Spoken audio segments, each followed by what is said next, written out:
Hi friends, ఎలా ఉన్నారు? ఈరోజు రెసిపీ పన్నీరు క్యాప్సికమ్ మసాలా చేశాను. టేస్ట్ చాలా బాగుంది. నేను ఎలా చేసుకున్నాను చూసేయండి.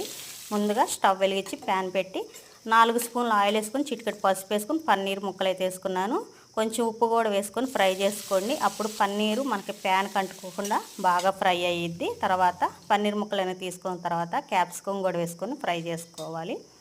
అదే ప్యాన్లో కొంచెం ఆయిల్ వేసుకొని బిర్యానీ మసాలా వేసుకొని కట్ చేసుకున్న ఆనియన్స్ పచ్చిమిర్చి వేసుకొని ఫ్రై చేసుకోవాలి. ఆనియన్స్ ఫ్రై అయిన తర్వాత 1 స్పూన్ అల్లం వెల్లుల్లి పేస్ట్ వేసుకున్నాం. పచ్చివాసన పోయిన తర్వాత పండిన 2 టమాటాలు కొంచెం కొత్తిమీర పుదీనా వేసుకొని పేస్ట్ చేసుకొని ఆ పేస్ట్ని కూడా వేసుకొని దాంట్లో వచ్చిన వాటర్ అంతా పోయేదాకా బాగా ఉడికించుకోవాలి. తర్వాత టేస్ట్ తగ్గట్టు ఉప్పు పసుపు వేసుకొని ఒకసారి కలుపుకోవాలి. కారం 1 స్పూన్ వేసుకుంటున్నాను.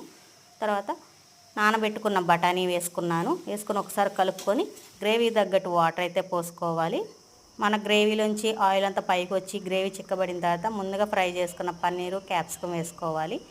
గరం మసాలా, కొంచెం కసూరి మేతి, కొంచెం కొత్తిమీర వేసుకొని ఒకసారి కలుపుకొని దించేసుకోవడం. అంతే friends, capsicum paneer masala ready అయింది. నచ్చితే కనుక లైక్ చేయండి, షేర్ చేయండి, సబ్స్క్రైబ్ చేసుకోండి.